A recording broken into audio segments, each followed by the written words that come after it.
2 Samuel 15. Absalom's conspiracy. In the course of time, Absalom provided himself with a chariot and a horse with 50 men to run ahead of him.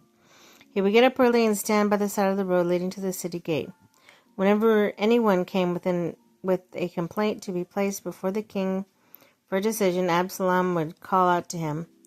What town are you from? He would answer. Your servant is from the tribes of Israel. Then Absalom would say to him, look at your claims are valid and proper, but if there's no representative to the king to hear you.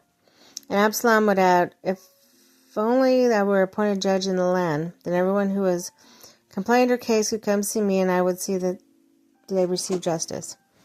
So whenever anyone approached him to bow down before him, Absalom would reach his hand and take a hold of him and kiss him.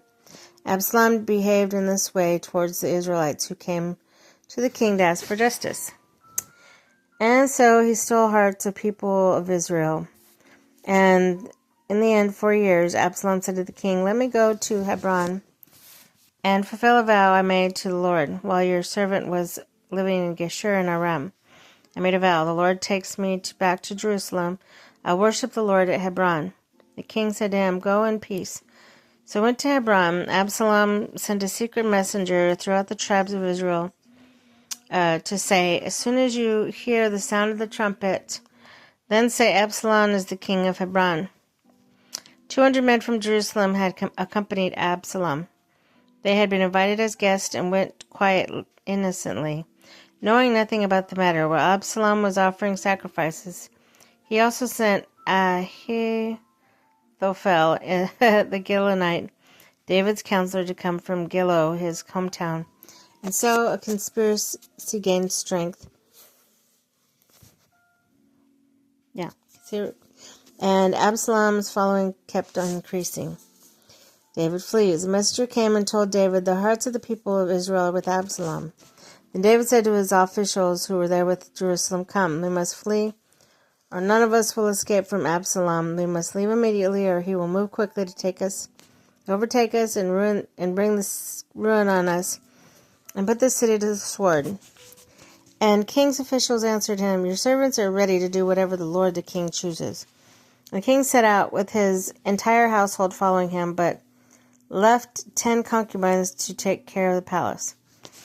So the king set out with all the people following him. They halted at the edge of the city. All his men marched past him with the Kerethites and Pelethites, and all 600 Gittites who had accompanied him from Gath marched before the king. The king said to Ittai the Gittite, why should you come along with us? Go back and stay with King Absalom. You are a foreigner and exiled from your homeland. You came only yesterday, and today shall I make you wander about with us, and I go back and do not know where I am going? Go back, take your people with you. May the Lord show you kindness and faithfulness. But Ittai replied to the king, surely as the Lord lives, and my lord as king lives, wherever the king may be, whether it means life, there will be, or life or death, there will your servant be. David said to Ittai, go ahead, march on. So Ittai the Gittite marched on with all his men and the families that were with him. The whole countryside wept aloud as the people passed by. The king also crossed Kidron Valley, and the people moved on towards the wilderness. Zadok was there too. All the Levites who were with him were carrying the Ark of the Covenant of God, and they set down the Ark of God, and Abiathar offered sacrifice until all the people had finished leaving the city. Then the king said to Zadok, take the Ark of God back to the city. If I find favor in the Lord's eyes, he will bring me back and let me see his dwelling place again. But if he says, I am not pleased with you, then I am ready to let him do to me whatever seems good to him. So the king also said to Zadok the priest, do you understand? Go back to the city with my blessing. Take your son Ahimaaz with you, and Abiathar, son of Jonathan.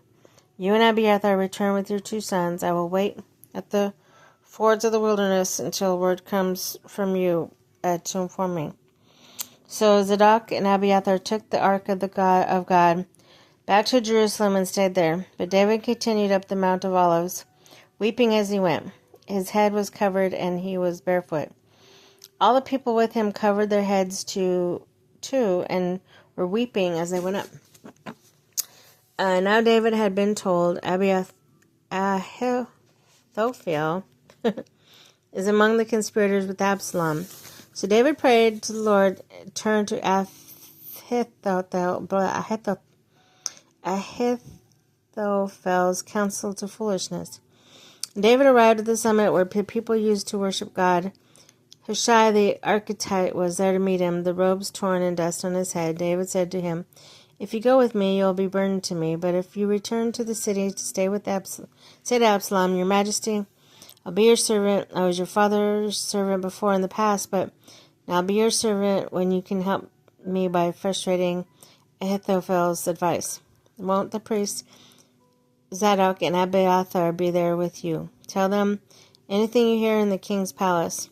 Their two sons, Ahimaaz son of Zadok and Jonathan son of Abiathar, are there with him. Send them to me with anything you have.' So Hushai, David's confidant, arrived at Jerusalem as Absalom was entering the city."